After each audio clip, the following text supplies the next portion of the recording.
Hello नमस्कार, welcome to the Infinity Academy. आत्ता तुम्ही टायटल बघितलं असेल, कंबाईनसाठी आणि इकॉनॉमिक्ससाठी परत एक नवीन इन्फॉर्मेशन वेगळी घेऊन येतो तुमच्यासाठी. जनरली आपण ट्रॅडिशनल पद्धतीनं आत्तापर्यंत अभ्यास केला, इकॉनॉमिक्सचे सगळे टॉपिक्स केलेत. मग त्याच्यामध्ये असे काही टॉपिक्स आहेत जे काय सिलेबसमध्ये मेन्शन केलेले आहेत. विशेषतः कृषी, शेती असा शब्द मेन्शन केलेला आहे. त्याच्यानंतर परत येतो उद्योग, हा एक टॉपिक मेन्शन केलेला आहे. मग आपण ॲज इट इज शेती सगळा जो कोर पार्ट आहे तो करतो, उद्योगाचा पण कोर पार्ट करतो, इवन पायाभूत सुविधा त्याचा पण सगळा पार्ट करतो. आणि परीक्षेमध्ये प्रीला एक वेगळेच प्रश्न येत आहेत. आपण जे एरिया केला आहे त्याच्यापेक्षा काहीतरी वेगळं दिसून येतं. मग आपण अभ्यासच करताना आयोगाच्या PYQचं व्यवस्थित विश्लेषण करून आयोगाला ह्या 3 टॉपिकबद्दल वेगळं काय अपेक्षित आहे ते आधी समजून घेतलं पाहिजे. आणि मग अभ्यास करून तुम्हाला येणाऱ्या परीक्षेमध्ये त्याचं आउटपुट आपण त्याची अपेक्षा करू शकतो. ठीक आहे. सो कृषी, उद्योग आणि पायाभूत सुविधा 3 कन्फ्युजिंग टॉपिक असलेले, याची क्लिअरिटी तुम्हाला मी आज देईल. याच्या सगळ्यावर किमान तुम्हाला सांगतो मी, प्रत्येकावर एक जरी क्वेश्चन्स पकडला, हा डेफिनेटली असतो दरवर्षी. तोच आता आपल्याला नेमका त्याचा अँगल समजून घ्यायचा आहे की तो कशा पद्धतीने प्रश्न असतो.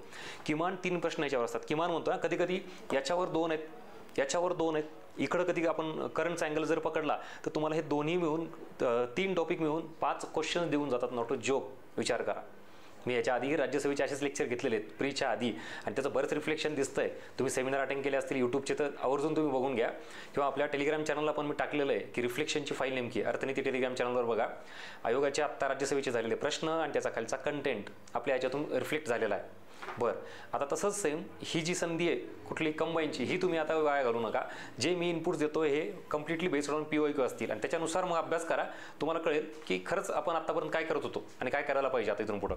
सो ही 3 टॉपिक, ह्याची एक वेगळी ओळख तुम्हाला इथं करून देतो. आधी डिकोड करू. हा सगळा पार्ट, हा कंटेंट तुम्हाला कुठल्याच पुस्तकात कशाच कुठं भेटणार नाही आहे. हे ॲनालिसिस माझं आहे वैयक्तिक.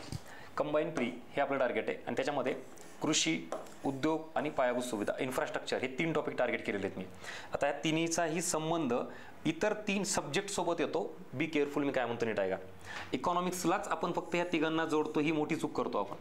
ॲक्च्युली याचा संबंध जिओग्राफीसोबत पण येतो, याचा संबंध हिस्ट्रीसोबत पण येतो. आणि उलट तुम्ही जर बघितलात तर पायाभूत सुविधेचा काही पार्ट हा तुम्हाला हिस्ट्रीमध्ये आहे, दळणवळण. इन द सेम वे जिओग्राफीमध्ये आहे. मुळात बऱ्यापैकी प्रश्न याच्यावर तुम्हाला ह्या 2 टॉपिक सब्जेक्टवर पाहायला मिळत आहेत. कुठं? जिओग्राफी आणि हिस्ट्री. सेम उद्योगाचं तसंच आहे. भूगोलामध्ये उद्योगांचं जिल्ह्यानुसार, राज्यानुसार कुठं काय वर्गीकरण आहे, कसं आहे ते पण पाहायला मिळत आहे. आणि कृषीचं सुद्धा तसंच परत जिओग्राफीमध्ये येतं. किंवा इथं रयतवारी काय, महालवारी पद्धत, अजून त्या कृषीवरचा कर काय असेल तो. म्हणजे ह्या 2 विषयाला व्यवस्थित करा. आणि इथून पुढं भूगोल आणि इतिहास या 2 विषय करताना हे 2 टॉपिक डोक्यात ठेवा. उद्योग आणि पायाभूत सुविधा. तुम्हाला डेफिनेटली तिकडे प्रश्न आहे. तुम्हाला सर असं का बरं, मग इकॉनॉमिक्समध्ये प्रश्न नाहीत का?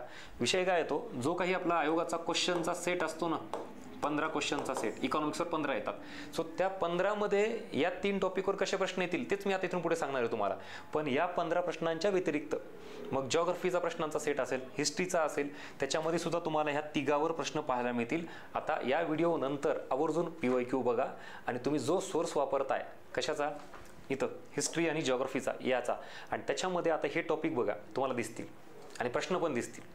ठीक आहे. सो तो एक अँगल क्लिअर केला मी तुम्हाला. मग ह्याच्या व्यतिरिक्त अजून इकडं करंटमध्ये तुम्हाला पुन्हा 3 ह्याच्यावर प्रश्न दिसतात. एक म्हणजे बजेट अँड सर्वेमधून ॲज इट इज प्रश्न रिफ्लेक्ट होतात. त्याच्यामध्ये गव्हर्नमेंट स्कीम आली, मग बजेटमध्ये मेन्शन केलेली असू दे किंवा इतर कुठली गव्हर्नमेंट स्कीम आली. पुढं नवीन एखादी पॉलिसी, नवीन इनिशिएटिव्ज, मग ते बजेटच्याही व्यतिरिक्त सरकार जाहीर करतं. निर्यात धोरण, कृषी धोरण, किंवा अजून काय उद्योग धोरण, काय छोटे लघु उद्योग पॉलिसी ती असेल काहीतरी कुठली. मग नवीन पॉलिसी, नवीन इनिशिएटिव्ज, गव्हर्नमेंट स्कीम, बजेट सर्वे, ह्या एरियामधून सुद्धा तुम्हाला किमान एक प्रश्न असतो या 3 एरियावर. This is all about proper 3 topic, आणि त्याचा हा रिलेव्हन्स इतर सब्जेक्टसोबत, आणि त्याच्यासोबत अजून काही करंटचा अँगल तुम्हाला कसा अपेक्षित आहे, ह्या सगळ्या गोष्टी समोर ठेवा. आणि मग तुम्ही हे 3 टॉपिक करणं अपेक्षित आहे. उगाच ॲग्रिकल्चर आहे म्हणून घेतला, कृषीचा पार्ट सगळ्यांना वाचून काढला, तसं नाही येत मार्क. सेम तसंच उद्योगाचा आणि पायाभूत सुविधेचा. चला पुढं. हा एरिया कळाल्यानंतर आता या इकडं इकॉनॉमिक्सकडं, फक्त इकॉनॉमिक्स. बाकी इतिहास आणि भूगोल आता तुम्हाला बाकी सगळं इतर ठिकाणी कळेल. इकॉनॉमिक्समध्ये पुन्हा प्री आणि मेन्स अशा 2 गोष्टी करेल मी.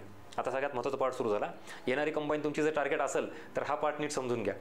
विषय काय येतो, इकॉनॉमिक्स करताना आपण पुन्हा या 3 टॉपिकला विचारात घेतो आणि अभ्यास करतो. आता मला सांगा, ज्यांनी ज्यांनी POQ अनालिसिस केले मागच्या 5-6 वर्षाच्या प्रश्नपत्रिका काढा किमान, कारण रिसेंट ट्रेंड आपण विचारात घेतला पाहिजे. मागच्या 5-6 वर्षाच्या प्रश्नपत्रिकेमधून ॲग्रिकल्चरमध्ये त्यातही इकॉनॉमिक्सचा जो 15चा सेट असतो ना, मी त्याच्याबद्दल बोलतोय. बाकी जिओग्राफी, हिस्ट्री किंवा बाकीच्या कुठला आला ते येणारच आहे, तुम्ही त्यासाठी ॲग्रिकल्चर कराच. मी त्याच्याबद्दल इथं बोलायला आलो नाही आहे. इकॉनॉमिक्समध्ये जे शेती हा घटक मेन्शन केलेला आहे, याच्यावर आता कुठले प्रश्न आलेले आहेत हे मला सांगा. जसं की फॉर एक्झाम्पल मृदेचे प्रकार, जांभी मृदा, खडकाळ मृदा, बरं पीक पद्धती, बरं सिंचनाच्या काही वेगवेगळ्या पद्धती असतील, असे जे प्रश्न म्हणतोय मी हे आपल्याला पाहायला मिळत आहेत का. प्रीबद्दल बोलतोय मी. आणि कृषी टॉपिकबद्दल इकॉनॉमिक्सचे जे 15 प्रश्न येतात कंबाईन पूर्व परीक्षेला, त्याच्यामध्ये मी आत्ता कृषीबद्दल जे घटक सांगितले त्याच्यावर प्रश्न असतो का. ठीक आहे. दुसरा मुद्दा या इकडं उद्योग. उद्योगामध्ये पण सेम कंबाईन पूर्व परीक्षा आणि त्याच्यामध्ये औद्योगिक आजारपण, इंडस्ट्रियल सिकनेस, बरं औद्योगिक धोरणे, अपवाद एखादं वर्ष सोडलं कधीतरी प्रश्न आलेला आहे, एखादा क्वचित, बाकी औद्योगिक धोरणे सगळे. त्याच्यानंतर उद्योगविषयक वेगवेगळ्या समित्या. त्याच्यानंतर तुम्ही जर बघितलं तर उद्योगांचं वर्गीकरण, मायक्रो, स्मॉल, मीडियम एंटरप्राइजेस, पुन्हा मोठे उद्योग, अजून भरपूर आहे त्याच्यात. सगळं हा जो प्रकार आहे ना, हे सगळं तुम्हाला पूर्व परीक्षेला आलेलं आहे का सांगा, अपवाद सोडलं तर. मग कृषीचा जो पार्ट सांगितला तोही पूर्व परीक्षेला नाही आहे. इकॉनॉमिक्सच्या 15च्या सेटबद्दल बोलतोय मी. उद्योगाचा जो एरिया सांगितला तो पण त्याच्यामध्ये येत नाही आहे. आता इन्फ्रास्ट्रक्चर, पायाभूत सुविधा, मुळात ह्याच्यात येतं काय आधी हे तुम्हाला कळायला पाहिजे. आर्थिक पायाभूत सुविधा, सामाजिक पायाभूत सुविधा म्हणजेच वाहतूक, रस्ते, रेल्वे, अशा कुठल्याही स्वरूपाची वाहतूक, ऊर्जा, वीज, त्याच्यानंतर दळणवळण, त्याच्यानंतर आरोग्य, त्याच्यानंतर शिक्षण, स्वच्छता, बंदरे, पोर्ट्स, असा भरपूर मोठा एरिया. ह्या सगळ्यांना मिळून आपण पायाभूत सुविधा म्हणतो, इन्फ्रास्ट्रक्चर म्हणतो. आणि मग आता प्रश्नांचा एरिया मला सांगा. कंबाईन पूर्व परीक्षेला पायाभूत सुविधा या टॉपिकवर इकॉनॉमिक्सच्या 15च्या सेटमध्ये BOLT किंवा BOT, फक्त BOT, built operate transfer, built operate lease transfer, BOLT, असे जे मॉडेल आहेत ना सगळे, इन्व्हेस्टमेंटचे मॉडेल म्हणतो आपण त्याला, याच्यावर तुम्हाला प्रीला प्रश्न आहेत का. बरं अजून एक, आर्थिक पायाभूत सुविधा म्हणजे काय, सामाजिक पायाभूत सुविधा म्हणजे काय, याच्यावर प्रश्न आहेत का. आणि मग ह्याच्या पलीकडे अजून इन्व्हेस्टमेंट संदर्भातील काही गोष्टी आहेत. आत्ता जे सांगितलं ते तुम्हाला आर्थिक पायाभूत सुविधांचं असेल. पायाभूत सुविधा भारतामध्ये निर्माण करण्यामागच्या समस्या काय आहेत, पायाभूत सुविधा निर्माण आत्तापर्यंत एवढं स्ट्रॉंगली झालं नाही, त्याची काय कारणं आहेत, समस्या, कारणं, त्याचे परिणाम, अशा स्वरूपातील प्रश्न प्रीला आहेत का, तर नाहीत. म्हणजे मी कृषी, उद्योग, सेवाबद्दल जो एरिया तुमच्यासोबत आत्ता डिस्कस केलेला आहे तो इकॉनॉमिक्समध्येच आहे, पण कशासाठी येतो, मेन्ससाठी आहे. आणि आता आजचं आपलं लेक्चर झाल्यानंतर मागच्या प्रश्नपत्रिका काढा मेन्सच्या, जुनी STI असू द्यात किंवा राज्यसेवा मेन्स असू द्यात, हा एरिया तिकडचा आहे. मग तुम्ही म्हणा सर कंबाईनचं काय, तर मग कंबाईन घेतली ना जुनी STI, आता तुमचा कंबाईनचा सिलेबस बदलला आहे, पण आता ते एकच पेपर झाला आहे आणि त्याच्यात पण तुम्हाला राज्यसेवा मेन्सचा सिलेबस त्याच्यात टाकलेला आहे. एकंदरीत जुनी STI मेन्स असेल, कंबाईन मेन्स तुमची नवीन असेल किंवा राज्यसेवा असेल, सगळ्यांचा सिलेबस आपण एकत्रित गृहीत धरू. कारण आत्ताच्या कंबाईन मेन्सला पण तोच कृषी, उद्योग, पायाभूत सुविधा हा मेन्शन केलेला आहे, राज्यसेवेला पण तसाच होता. एकंदरीत तुम्ही जे काही आत्ता मी सांगितलेला पार्ट आहे या तिन्ही टॉपिकबद्दल हा मेन्सचा एरिया होता. मग आता तुम्ही कुठली एक्झाम देताय, प्री. मी सांगितलेला एरिया जर केला तर तुम्हाला वाटतं माझा कृषी, उद्योग, पायाभूत सुविधा टॉपिक पूर्ण झाला आहे सर, रिफ्लेक्शन काय, ह्याच्यावर तर मेन्सला प्रश्न असतात. मग तुम्ही एक्झाम कुठली करताय, प्री, त्याच्यानुसार थोडा एरिया बदलला पाहिजे. चला आता सोल्युशन हा झाला. आत्तापर्यंत सांगितलेला जो तुमचा एरिया होता, तुमच्या डोक्यामध्ये जो असलेला कन्फ्युजनचा पार्ट होता तो दूर केला आहे. आणि सब्जेक्टनुसार पण मी तुम्हाला सांगितलं की ह्याच्यातून मला आउटपुट मिळतं बरं का, किंवा 1 किंवा 2 प्रश्न इथं पण ह्याचा अँगल तो आहे जो इतिहासामध्ये झालेला आहे, तो काय काय झालेला आहे ते. आणि आता इकॉनॉमिक्समध्ये ह्याला घेऊन तुम्हाला अजून एक सांगतो, प्रीला काय येतं. हेच टॉपिक तुम्हाला इकॉनॉमिक्समध्ये प्री करायचे असेल तर तुम्ही राष्ट्रीय उत्पन्न टॉपिक करता. GDP, GNP, NDP, NNP concept clear आहे. राष्ट्रीय उत्पन्न मोजण्याच्या पद्धती, उत्पादन, उत्पन्न, खर्च पद्धत सगळं क्लिअर आहे. आता राष्ट्रीय उत्पन्नावर तुम्हाला तो कोर राष्ट्रीय उत्पन्न एरिया झाला टॉपिकचा. त्याच्यासोबत आयोग काय करतं, देशातील राष्ट्रीय उत्पन्नामधील सेक्टर वाईज वाटा विचारलं जातं. मग सध्या राष्ट्रीय उत्पन्नामध्ये सर्वाधिक वाटा कोणत्या क्षेत्राचा आहे, स्वातंत्र्याच्या वेळी कोणत्या क्षेत्राचा होता, आत्ता सर्वाधिक कमी वाटा कोणत्या क्षेत्राचा आहे. मग हा जो प्रकार आहे ना सगळा, हा इथे येतो. म्हणजे कृषी क्षेत्र, उद्योग क्षेत्र, सेवा क्षेत्र, त्यातले मग हा कृषी क्षेत्र. मग राष्ट्रीय उत्पन्नात कृषी क्षेत्राचा वाटा हा स्वातंत्र्याच्या वेळी सर्वाधिक होता, मग तो स्वातंत्र्यापासून नंतर तो कमी कमी होत गेलेला आहे. या अँगलनी तुम्हाला प्रश्न आहे. सेम उद्योगाचा हे राष्ट्रीय उत्पन्नासंदर्भात तोच वाटा आत्ता जे सांगितलेला आहे, प्रश्न आहे डायरेक्ट ॲज इट तसे. बरं, हे झालं कृषी आणि उद्योग आणि राष्ट्रीय उत्पन्न. पुढे बेरोजगारी. बेरोजगारी टॉपिकमध्ये तुम्ही बेरोजगार म्हणजे काय, श्रमशक्ती काय, कार्यशक्ती काय, ते सगळं केलं. हंगामी, छुपी बेरोजगारी, अदृश्य किंवा आपण अजून त्याला म्हणू चक्रीय बेरोजगारी, संरचनात्मक बेरोजगारी, सगळे केले प्रकार. आता बेरोजगारीवर कोर बेरोजगारी एरिया टॉपिक जर सोडला आणि आयोग असा प्रश्न विचारलाय, सांगा प्रामुख्याने ग्रामीण भागामध्ये कृषी क्षेत्रात कुठली बेरोजगारी आढळून येते? हंगामी बेरोजगारी. मग आलं का कृषी क्षेत्र? मग याचा संबंध कशासोबत लावला? बेरोजगारीसोबत. अदृश्य बेरोजगारी, हंगामी बेरोजगारी प्रामुख्याने ग्रामीण भागात आणि कुठल्या क्षेत्रामध्ये? कृषी क्षेत्रामध्ये, म्हणजे कृषी. राष्ट्रीय उत्पन्नाचा संबंध कृषीसोबत, बेरोजगारीचा कृषीसोबत. आता पंचवार्षिक योजना आपण ज्या वेळेला बघतो, देशामध्ये स्वातंत्र्याच्या नंतर आर्थिक नियोजन स्वीकारलं. का बरं? कारण आपल्याकडं फार मोठ्या प्रमाणात विषमता होती. ती कसली विषमता? आर्थिक प्रादेशिक विषमता. म्हणजेच काही ठराविक प्रदेश विकसित झाले होते, शहरच विकसित झाले होते, काही ग्रामीण भाग तसेच राहिले होते बरेच मोठ्या प्रमाणात, आणि मॅक्झिमम लोकसंख्या ही ग्रामीण भागात राहत होती. मग आपल्याला आर्थिक विषमता आणि प्रादेशिक विषमता दोन्ही कमी करायची असेल तर ग्रामीण भागाचा विकास, शेतीचा विकास करायचा होता. आणि मग पहिल्या पंचवार्षिक योजनेचा मुख्य भर कशावर होता? कृषी क्षेत्रावर होता. आणि मग परत कृषी क्षेत्र आलं का पंचवार्षिक योजनेसंबंध. आणि मॅक्झिमम तुम्ही जर पहिल्या काय 2-3 पंचवार्षिक योजना, 4 पंचवार्षिक योजनापर्यंत जर बघत असाल तर तुम्हाला कुठलीही तिथं गव्हर्नमेंट स्कीम किंवा पंचवार्षिक योजनेचा मुख्य भर हा ग्रामीण भागात होता आणि कृषी क्षेत्र होतं. मग परत पंचवार्षिक योजनेचा संबंध कृषी क्षेत्राशी येतो. पुढं उद्योगाचा जसं दुसऱ्या पंचवार्षिक योजनेचा मुख्य भर कशावर होता? उद्योगावर होता. आणि मग राष्ट्रीय उत्पन्नातील वाटा असू द्यात किंवा इथं बेरोजगारीचाही संबंध त्याच्यासोबत असू द्यात किंवा पंचवार्षिक योजनेमध्ये सुद्धा त्याचा संबंध असू द्यात, अशा स्वरूपातील अँगल तुम्हाला करणं अपेक्षित आहे. नेक्स्ट पुढचा टॉपिक येतो LPG. आता 1991ला आपण नवीन आर्थिक धोरण स्वीकारलं. मग ह्याच्या आधी काय होतं? सरकारचं धोरण वर्चस्व खूप जास्त होतं. आपण ज्याला लिबरलायझेशन, प्रायव्हेटायझेशन आणि ग्लोबलायझेशन LPG पॉलिसी म्हणतो. सरकारचं वर्चस्व कमी कमी करत गेलो, खाजगी क्षेत्राला प्रोत्साहन देत गेलो. विशेषतः इथं सगळ्यात महत्त्वाचा बदल काय आहे? उद्योग क्षेत्रात परवाना, लायसन्स राज, परवाना धोरण बंद. त्याच्यानंतर खाजगी क्षेत्राला गुंतवणुकीला परमिशन, परकीय गुंतवणुकीला परमिशन, MNC कंपन्या भारतात आल्या. म्हणजे उद्योग क्षेत्रामध्ये फार मोठ्या प्रमाणात डिरेग्युलेशन करण्यात आलेलं आहे, प्रायव्हेटायझेशन करण्यात आलेलं आहे, गव्हर्नमेंटचं कंट्रोल कमी करण्यात आलेलं आहे, सरकारचं निर्बंध, नियम, कायदे शिथिल करण्यात आलेले आहेत. कशा संदर्भात? उद्योगासंदर्भात. आणि मग उद्योगाबाबत सगळ्यात महत्त्वाचा इथं संबंध येतो LPG पॉलिसी. नवीन औद्योगिक धोरण कधी? After LPG reforms. सगळ्यात महत्त्वाचा पॉईंट इथं.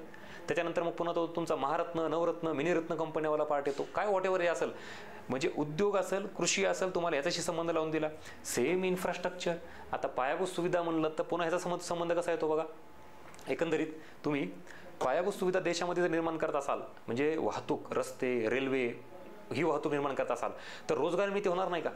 पायाभूत सुविधा निर्माण करताना सरकारला खर्च करावा लागतो, आणि पायाभूत सुविधावर होणारा खर्च म्हणजे सरकारचा भांडवली खर्च. आणि भांडवली खर्च करताना काहीतरी ॲसेट, संपत्ती निर्माण होते, आणि मग ही निर्मिती करण्यासाठी मोठ्या प्रमाणात रोजगार लागतो, म्हणजेच रोजगार निर्मिती होणार. म्हणूनच भांडवली खर्च आणि इन्फ्रास्ट्रक्चरवर खर्च हा सरकारचा झाला पाहिजे. बरं, ह्याच्यासोबत तुम्हाला मी इथं सार्वजनिक वित्त हा पण टॉपिक आणला. सार्वजनिक वित्तामध्ये उत्पन्न, खर्चामध्ये भांडवली खर्च, आणि मग त्याचा संबंध पायाभूत सुविधासोबत येतो. बरं, पंचवार्षिक योजनेमध्ये पण आपण बघा तुम्ही प्रधानमंत्री ग्राम सडक योजना किंवा इंदिरा आवास योजना किंवा अजून कुठलं दशलक्ष विहीर योजना नाव ऐकलंय का? मग त्याचा संबंध कशाशी येतो? पंचवार्षिक योजनेसोबत. आणि मग मी जे योजना सांगितलेल्या आहेत त्या कशाच्या पार्ट आहेत? पायाभूत सुविधा. पायाभूत सुविधामध्ये काय येतं? मूलभूत गरजा ज्या आहेत सगळ्या, अशा भरपूर गोष्टी, रस्ते, वाहतूक, कृषीविषयक पायाभूत सुविधा निर्माण करणं किंवा उद्योगाविषयक पायाभूत सुविधा निर्माण करणं कुठल्याही स्वरूपात. बरं, शिक्षण, आरोग्य. तुम्ही आरोग्याच्या पण बऱ्याच स्कीम बघत असाल पंचवार्षिक योजनेमध्ये. शिक्षण, एज्युकेशन पण फोकस केलं का ना पंचवार्षिक योजनेमध्ये. मग एज्युकेशन असेल, हेल्थ असेल, रस्ते वाहतूक असेल, it is a part of infrastructure, आणि मग याचा सुद्धा संबंध याच्याशी येतो. ह्या सगळ्या गोष्टी तुम्हाला इथं कोर इकॉनॉमिक्स सोबत जोडता आल्या पाहिजेत. आणि मग कंबाईन पूर्व परीक्षेला इकॉनॉमिक्सचा जो 15 प्रश्नांचा सेट असतो त्याच्यामध्ये या टॉपिकवर असे कोर जे आपले सब्जेक्टचे टॉपिक आहेत त्याच्याशी इंटरलिंकिंग करून प्रश्न विचारला जातो, विथ एक्झाम्पल सांगितलेलं आहे. पटलं? आणि हा असा नवीन कंटेंट तुमच्या समोर येणं अपेक्षित आहे, म्हणून तुम्ही टचमध्ये राहा म्हणून सांगतो. राज्यसेवेला असे भरपूर इनपुट दिले होते, ज्यांनी ऐकलेत त्यांना रिफ्लेक्शन मिळालं. आताही तुम्हाला तेच सांगतोय, मी म्हणतोय म्हणून नाही, मी इथं क्लिअर कट कंपॅरिझन दिलेलं आहे तुम्हाला. तुम्ही जर हे सगळं करत बसलात तर इकडे हे बाकीचे सब्जेक्ट आहेत. आणि इकॉनॉमिक्सचे 15 सेट विचार करा आणि घ्या. आत्ता लेक्चर झाल्या फक्त ह्याच्यावर एक नजर टाका आणि मग तुम्हाला ह्याचं रिफ्लेक्शन दिसेल का नाही बघा. हे सगळे टॉपिक दिसतील तुम्हाला. आता हे एक्झाम्पल म्हणून दिले, ह्याच्या व्यतिरिक्त अजूनही टॉपिक आहेत. आणि ॲट द सेम टाइम तुम्ही जा मेन्सचे प्रश्न बघा, PYQ, आणि मग जो मी सांगितलेला एरिया आहे याच टॉपिकबद्दलचा तो एरिया तुम्हाला इथं पाहायला मिळेल. मग आपण एक्झाम कुठली देतोय राज्यसेवा की कंबाईन आणि प्री की मेन्स ह्याच्यानुसार टॉपिकचा थोडा अप्रोच बदलला पाहिजे. बरं, सगळ्याच टॉपिकचा असं आहे का? फक्त ह्या 3 टॉपिकला तो इश्यू आहे. आणि आता हा झाला कोर इकॉनॉमिक्स सोबत जोडलेला एरिया. आता इथे तुम्हाला घेतो करंट सोबत, ह्याला स्टार मार्क करा. कृषी, उद्योग, पायाभूत सुविधा त्याच्या संदर्भातील प्रश्न येतात, जसं की बजेट आणि सर्वेमध्ये ॲग्रिकल्चर रिलेटेड काहीतरी डेटा इन्फॉर्मेशन टाकलेली असते किंवा नवीन स्कीम लॉन्च केलेली असते, सेम इंडस्ट्रीबाबत असते, मुद्रा लोन दिलेलं आहे किंवा मुद्रानुसार आम्ही एवढं डेव्हलपमेंट केलेली आहे, एवढे स्टार्टअप तयार केलेले आहेत, जे काय असेल ते बजेट आणि सर्वेमध्ये हे केलेलं आहे. त्याच्यानंतर परत नवीन पॉलिसी लॉन्च केलेली आहे, कुठलीही ते एक्झाम्पल्सही सांगेल तुम्हाला, ह्याला स्टार मार्क करा. ते तिन्ही टॉपिक तुम्हाला इकडे येतील. आणि मग ह्याच्या संदर्भातील बरेच नोट्स आपण प्रोव्हाइड केलेले आहेत, लेक्चर घेतलेले आहेत, ते जरी बघितले तरी तुमचा हा एरिया कव्हर होईल. आता इथं कोर पण झाला, करंट पण झाला, प्री मेन्स पण झाला, सगळं इथंपर्यंत क्लिअर. आता एक्झाम्पल देतो. ह्याच्या व्यतिरिक्त तुम्हाला जर आता बघितलं कीवर्ड्स म्हणजे योजनेवर कसे प्रश्न आहेत, तर विविध पीक विविधीकरण कार्यक्रम, मिशन पाम तेल, त्याच्यानंतर श्री अन्न अभियान ऐकले बजेटवरचा, आता हे सगळं करंटचं. त्याच्यानंतर मुद्रा, त्याच्यावर पण प्रश्न आलेला, मुद्रा योजना म्हणजे उद्योगासंदर्भात आहे. बरं, पुन्हा अजून तुम्हाला पर्वतमाला, सागरमाला, भारतमाला किंवा व्हायब्रंट विलेज किंवा अशा कुठल्याही स्कीम, हे कशाच्या इन्फ्रास्ट्रक्चरच्या आहेत ह्या सगळ्या. म्हणजे इन्फ्रास्ट्रक्चर घ्या, उद्योग घ्या, कृषी घ्या, तिघांबद्दलही तुम्हाला मी आता सांगितलं असे योजनावर क्लिअर कट प्रश्न आहेत. बरं, ह्याच्या व्यतिरिक्त आरोग्य, शिक्षण याच्याबद्दलही प्रश्न दिसतील तुम्हाला, म्हणजे it is a part of infrastructure करंटमध्ये, ते झाला एरिया. बरं, पुढे सेंद्रिय शेती धोरण याच्यावर प्रश्न आहे तुम्हाला. ऑर्गॅनिक ॲग्रिकल्चर, ऑर्गॅनिक फार्मिंग, व सेंद्रिय शेती म्हणजे पुन्हा कृषी क्षेत्र आलं, पण हे धोरण आहे नवीन, म्हणजे करंटचा अँगल आला याच्यामध्ये. बरं, आता इलेक्ट्रिक व्हेकल पॉलिसी, मग इलेक्ट्रिकल व्हेकलच्या उद्योगांना प्रोत्साहन देण्यासाठी परत ती पॉलिसी जास्तीत जास्त हे इकडं आपली इन्व्हेस्टमेंट वाढली पाहिजे. बरं, नॅशनल लॉजिस्टिक पॉलिसी ह्याच्यावर पण प्रश्न आहे. मग नॅशनल लॉजिस्टिक पॉलिसी कशामध्ये येते? इन्फ्रास्ट्रक्चरमध्ये येते. पुढं किसान रथ ॲप असा तुम्हाला एक प्रश्न आहे. अजून पायाभूत राजमार्ग यात्रा, म्हणजे एकंदरीत काही पोर्टल, काही ॲप, काही इनिशिएटिव्ज, स्कीम, प्रोग्राम, हे कीवर्ड्स जाणीवपूर्वक वापरतो. ह्या सगळ्या गोष्टी तुम्हाला विचारायला आहेत.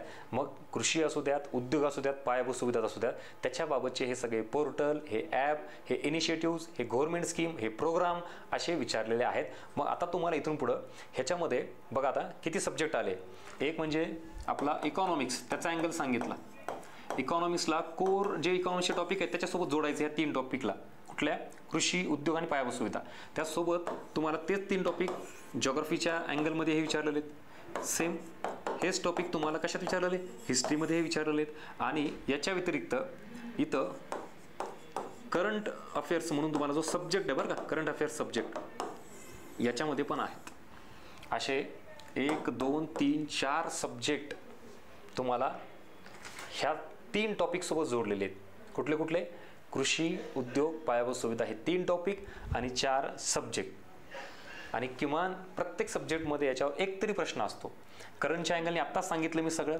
इकडं किमान एक प्रश्न, किमान आपल्याकडं पण एक असतो कोर टॉपिकला संबंधित, ह्याच्याकडे एक, ह्याच्याकडे सुद्धा एक असतो. बघा आता मग कृषी, उद्योग, पायाभूत सुविधा करताना आता मात्र हा व्हिडिओ डोळ्यासमोर ठेवायचा.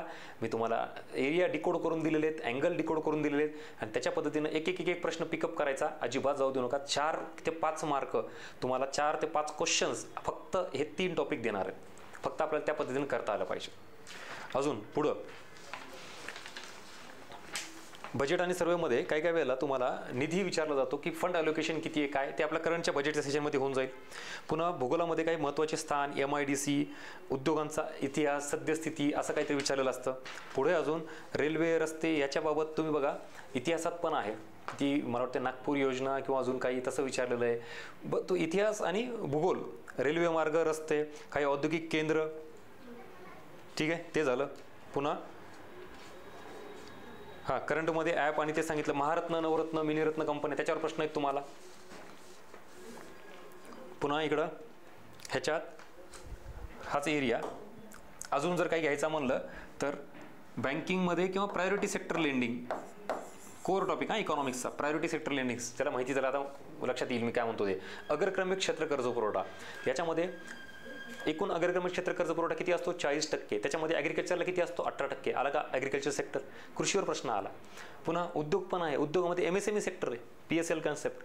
बरं RRB, बरं नाबार्डवर प्रश्न आहे का ना तुम्हाला. म्हणजे इकॉनॉमिक्सचे ह्या अँगलनी प्रश्न आहेत लिटरली. नाबार्डवर पण प्रश्न आहे, RRBवर प्रश्न आहे, PSLवर येऊ शकतो. हा सगळा एरिया कृषी आणि उद्योगाचा आहे. आता तुम्हाला जे सांगतोय ते. पुन्हा तुम्हाला नाणे बाजार, भांडवल बाजार, विशेषतः भांडवल बाजारामध्ये उद्योगाविषयी संस्था विचारल्या आहेत तुम्हाला. IFCI, industrial finance corporation of India, IDBI, ICICI, CDB, ह्या संस्था सगळ्या ह्या उद्योगासंदर्भात तुम्हाला विचारलेलं आहे. ठीक आहे. म्हणजे हा इकॉनॉमिक्सचा अँगल तुम्हाला आता तो क्लिअर केलेला आहे. हां, मग कायदे नियम ते पण इथं क्लिअर आहेत ह्याच्याबाबत. हां, आता अजून कृषीबाबत हा इथलचा मेन्सचा एरिया जे तुम्हाला सांगितलं. APMCs, agriculture produce market committee, हा मेन्सचा एरिया आहे. बरं, कृषी मूल्य व किंमत आयोग, MSP, मेन्सला जास्त प्रश्न आहेत. हरित क्रांती डिटेलमध्ये मेन्सला जास्त प्रश्न आहेत. काही आकडेवारी, काही रँकिंग, जागतिक स्तरावर, राष्ट्रीय स्तरावर, हा परत मेन्सचा एरिया आहे. उद्योगाची जी सांगितली तुम्हाला धोरणं, महाराष्ट्राबाबत काही रँकिंग, भारताबाबतची काही रँकिंग, वेगवेगळं. पुन्हा अजून स्टील, लोहपोलाद उद्योग, कोळसा, कापड उद्योग, पायाभूत सुविधामध्ये पण तुम्हाला सांगितलं मी ते नागपूर योजना, बॉम्बे योजना. हां, परत किती किलोमीटर रस्ते आहेत, नॅशनल हायवेनुसार किती राज्य आहेत, पहिलं कुठलं दुसरं कुठलं ह्याच्यानुसार. यस. सो प्री मेन्स हा सगळा एरिया झाला. इथंपर्यंत क्लिअरिटी आली का आता मला सांगा. आणि अजून संपलेलं नाही आहे. इथंपर्यंतचा कंटेंट कसा वाटला.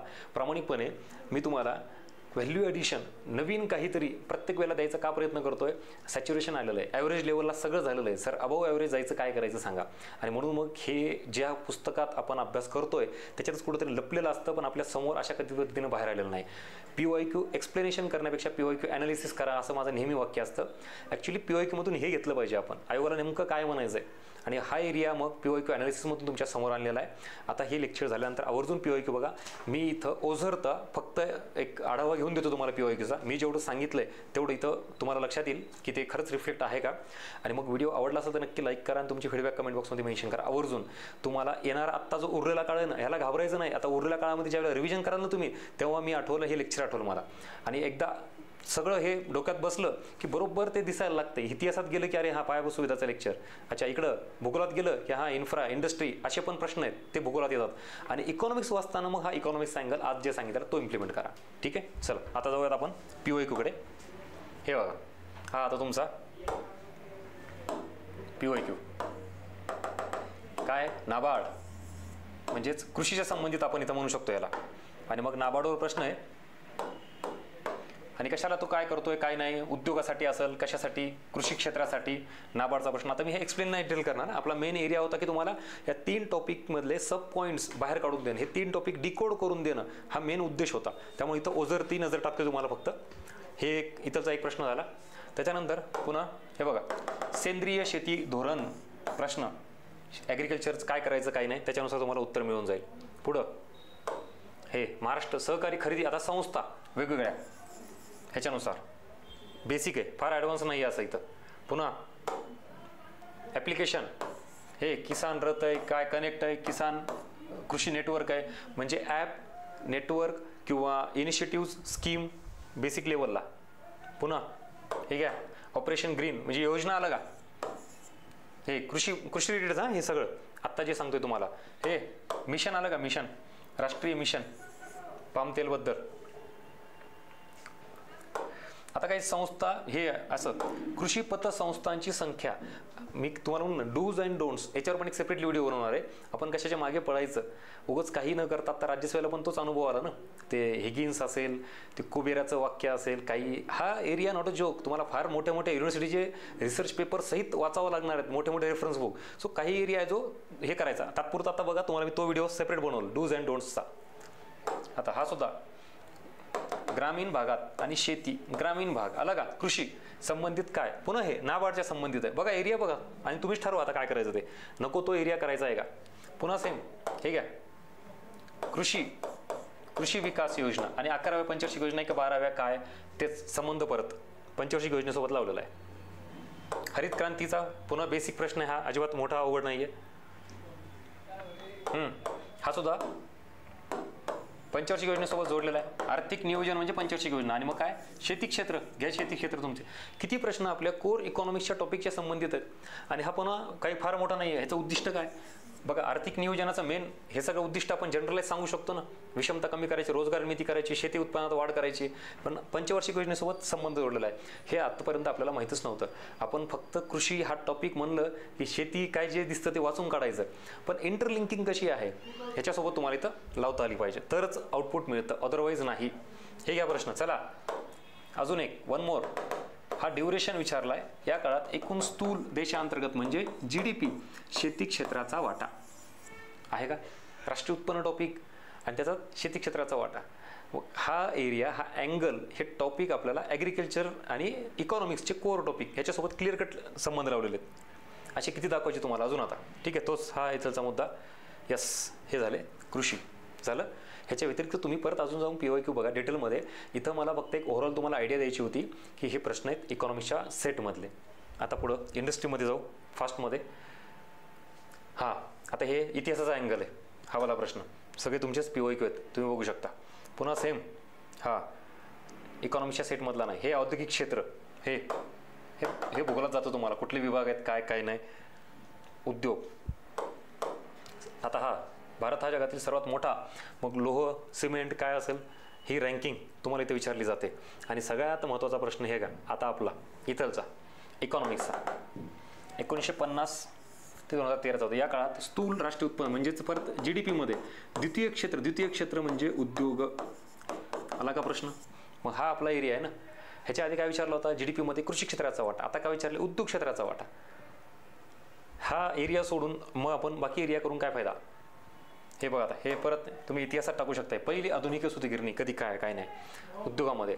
हे पुन्हा सेम तसंच 1956-55 औद्योगिक धोरण. हे परत जॉग्राफी. हे दळणवळण, हे ब्रिटिश सरकार. आता दळणवळण आलं म्हणजे की तुम्ही लगेच इकडे इन्फ्रास्ट्रक्चरला आपल्याला लावणार का, ॲग्रिकल्चरला. हे तुम्हाला इतिहासाला विथ प्रूफ. हे सिमेंट उद्योगाचे उत्तरेकडून दक्षिणेकडे पुन्हा एरिया, भूगोल. हे प्रश्न. आणि हे जे प्रश्न आहेत ना, हे लिटरली बघा तुम्ही इकॉनॉमिक्सच्या सेटमध्ये नाहीत. म्हणजे जे आयोग सलग प्रश्न टाकतं ना, इतिहास सुरू झाले की इतिहासाचे, भूगोल झाले की भूगोलाचे, इकॉनॉमिक्स, तर त्याच्यातले ते तुम्ही बघू शकता. मग हा सगळा पूर्ण पार्ट इथं पण येतो. सेम. आता हे काय भरपूर आहे ते असेच.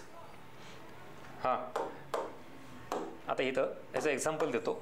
भिलाई लोह पोलाद उद्योग स्थित असलेले राज्य कुठले. आता भिलाई आणि अजून इथलं कुठलाही लोहपोलाद प्रकल्प, भिलाई, दुर्गापूर, रूरकेला, हे कुठल्या पंचवार्षिक योजनेमध्ये, असे पण प्रश्न आहेत. तो म्हणजे आपला इकॉनॉमिक्सचा झाला. इथं तुम्हाला लोकेशन विचारलं म्हणजे हा जिओग्राफीचा झाला. म्हणजे मग असे त्या विषयामध्ये ना एरिया तोच आहे मी सांगितलेला तुम्हाला. कृषी, उद्योग, पायाभूत सुविधा. प्रश्न बदलला. हे जर प्रश्न आपल्याला जो विचारलेला आहे तो कुठल्या पंचवार्षिक योजनेमध्ये, दुसऱ्या पंचवार्षिक योजनेमध्ये पोलाद प्रकल्प, भिलाई, दुर्गापूर, रूरकेला. चौथ्या पंचवार्षिक योजनेमध्ये बोकारो. प्रश्न आहेत ना. पण ते पंचवार्षिक योजना म्हणजे इकॉनॉमिक्स. आणि हे लोकेशन फक्त राज्य. चला, हां हे निर्गुंतवणुकीचा हा आपलाच आहे. इथं उद्योगांचा सार्वजनिक उपक्रम म्हणजे उद्योग. हां हे झालं. आता इकडे इन्फ्रावर जाऊ. इन्फ्रास्ट्रक्चर. हे सर्वात लांब हायस्पीड ट्रॅक. आता हे परत तुम्हाला इतर अदर सब्जेक्टमधला. पायाभूत सुविधा विकासावर कुठली योजना हे होती, हे प्रतिमान, हे आपलं घेऊ शकतो इकॉनॉमिक्सला. कोकण रेल्वे मार्गावर सर्वात जास्त लांबीचा बोगदा कुठला. आता हा आपला नाही आहे, इकॉनॉमिक्सचा नाही आहे. पण इन्फ्रास्ट्रक्चरमध्ये टाकू शकता तुम्ही, कारण हे वाहतूक इन्फ्रास्ट्रक्चरमध्ये येतं. पुन्हा हे घ्या, ब्रिटिश काळात हिंदुस्थानमध्ये दळणवळण. हे झालं वाटतं प्रश्न, आपण ऑलरेडी आधी बघितलेला आहे. हे रो वाहतूक. आता वाहतूक म्हणलं की लगेच इकॉनॉमिक्स आलं का. मग हे इथं कुठल्या ह्याच्यावर येते. हां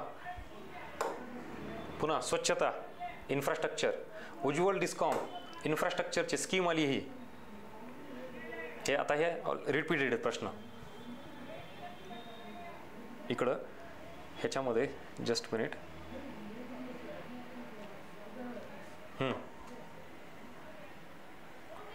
हां चला. So with proof based on PYQ तुम्हाला हिस्ट्रीचा अँगल दाखवला, जिओग्राफीचा अँगल दाखवला, इकॉनॉमिक्सचा अँगल दाखवला. आता याच्यावरून मी जो पहिला पार्ट सांगितला, व्हिडिओचा पहिला पार्ट आवर्जून परत एकदा रिपीट बघा. म्हणजे कंबाईन पूर्व परीक्षेसाठी मला नेमकं कृषी, उद्योग आणि पायाभूत सुविधा ह्याच्यावर प्रश्न कसे आहेत सब्जेक्ट वाईज आणि याचा आउटपुट खूप जास्त आहे, म्हणून ह्याच्यावर सेपरेट व्हिडिओ होणार. बघा सिलेबसमध्ये इतर पण टॉपिक आहेत, मी सिलेबसचे सगळे टॉपिक घेऊन डिस्कस करतोय का? अजिबात नाही, फक्त 3 टॉपिक, ह्याच्यात फार जास्त ताकद आहे. आणि जशी राज्यसेवा प्रीच्या आधी लेक्चर्स घेतले आणि मग पुन्हा काही जणांना पश्चाताप झाला असेल की आपण फॉलो केलं पाहिजे होतं. अजूनही वेळ गेली नाही. कंबाईनवाल्यांनी कंबाईन प्री झाल्यानंतर आवर्जून मला भेटावं, बघावं किंवा हा व्हिडिओ बघा. तुम्हाला 100% ह्याच्या आजूबाजूलाच दिसेल तुम्हाला. कारण आत्तापर्यंतचा हा आयोगाचा क्लिअर कट ट्रेंड हा तुम्हाला मी विथ POQ दाखवलेला आहे.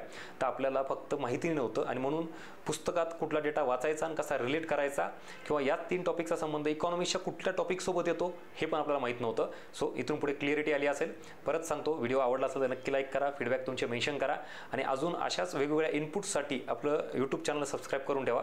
कारण येणारी ही परीक्षा आहे, तुम्हाला त्यासाठी जेवढं काही देता येईल अजून म्हणजे ट्रॅडिशनल पार्टच्या व्यतिरिक्त जे सगळ्यांना माहिती आहे, जे अख्खा महाराष्ट्र करतो ते तर आपल्याला करायचंच आहे. अरे पण त्याच्या व्यतिरिक्त काय PYQ मधून आपल्याला काय इंडिकेट होतं, म्हणजे आयोग सतत काहीतरी तुम्हाला दाखवत असतो की हा एवढा एरिया माझा स्ट्रक्चर फिक्स आहे. हा त्याच्या व्यतिरिक्त काही गोष्टी बदलणार ना. आयोगाला 100% आपण कसं जज करू शकतो की ॲज इट इज 15च्या 15 प्रश्न येणं हायली इम्पॉसिबल, पण एक काही ठराविक साचा आहे तो मात्र आपण डेफिनेटली डिकोड करून तेवढा फॉलो करू शकतो आणि जो तुम्हाला मी इथं सांगितलेला आहे.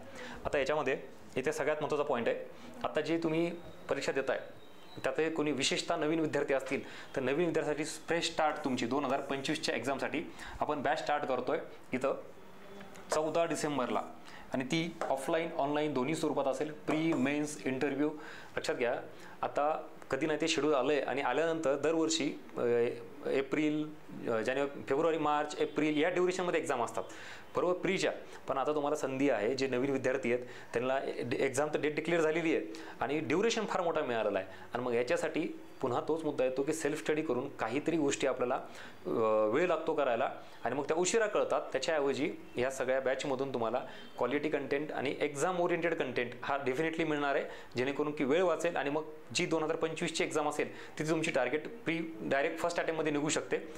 त्याला तुम्ही इथं व्यवस्थित हे फॉलो केलात तर. ह्याच्यामध्ये हे सगळे बॅचचे आपले वैशिष्ट्य आहेत. इथं स्टेट बोर्ड, आता बऱ्याच जणांचं काय होतं माहिती आहे का, स्टेट बोर्डकडे दुर्लक्ष होतं आणि आपण डायरेक्टली ॲडव्हान्स पुस्तकाला हात लावतो आणि मग बेसिक कन्सेप्च्युअल क्लिअरिटीवर एखादा प्रश्न आला की आपण तिथं क्लीन बोर्ड होतो. त्यामुळे स्टेट बोर्ड पण कव्हर केलेलं आहे या बॅचचं सगळ्यात महत्त्वाचं वैशिष्ट्य. आणि मग त्याच्यानंतर आपण बेस क्लिअर झाल्यावर मग ॲडव्हान्स लेवलला जाऊ की जिथं की आयोगाचे काही असे डीप प्रश्न असतात की जिथं कस लागतो तुमचा अभ्यासाचा आणि मग ते ॲडव्हान्स प्री आणि मेन्सचा सिलेबस याच्यासोबत नोट्स, PYQ आणि प्रिंटेड नोट्स पण तुम्हाला अवेलेबल असतील. टेस्ट सिरीज ज्याला की आपण स्वयंमूल्यांकन टेस्ट म्हणून म्हणतो, मी तुम्हाला टेलिग्रामवर आपले हे टाकेल. ॲज इट इज प्रश्नसुद्धा तुम्हाला रिफ्लेक्ट पाहायला मिळत आहेत. ह्याचा अर्थ असा नाही की आपल्याच नोट्स आयोग फॉलो करतो, हा मुद्दा नाही. आपण आयोगाच्या कुठल्या तरी आजूबाजूला जाऊन पोहोचतोय, त्यामुळे आपलं मटेरियल तिथं रिफ्लेक्ट होतोय, हा त्याचा महत्त्वाचा फायदा आहे. त्याच्यानंतर मेंटरशिप सगळ्यात महत्त्वाचं. अमित डहाणे सर त्यांच्या लेक्चरमधून तुम्हाला ते जाणवत असेल की त्यांची बरीच स्ट्रॅटेजी ही आपल्याला क्लिअर कट जाणवते की आपल्याला रिलेट होती आहे आणि खरंच सर आउटपुट मिळतं आहे. ती मेंटरशिप अमित डहाणे सरांसोबत तुम्हाला हे करता येईल, फायदा घेता येईल. आणि रिव्हिजन फास्ट ट्रॅक बॅच सगळ्यात शेवटी एवढा सगळा कंटेंट घेतला त्याच्यानंतर त्याच्यावर पुन्हा शेवटी एक फास्ट रिव्हिजन ज्याला म्हणतो आपण तेही इथं अवेलेबल आहे. अशी सगळी ही बॅच आहे. एकंदरीत 2025साठी ही पूर्ण टीम सब्जेक्ट वाईज आणि ऑफिसचा नंबर. जर तुम्हाला काही कॉन्टॅक्ट करायचा असेल बॅच संदर्भात, काय टेक्निकल इन्फॉर्मेशन विचारायची असेल तर आवर्जून फोन करा आणि बॅच जॉईन करा. So thank you so much. कसा वाटला हा कंटेंट व्हिडिओ आणि याच बाबतीत अजूनही अशा काही गोष्टी येणार आहेत. सो नक्की स्टे ट्यून, यूट्यूब चॅनलला सबस्क्राईब करून ठेवा. भेटूया पुढच्या व्हिडिओमध्ये. Thank you so much.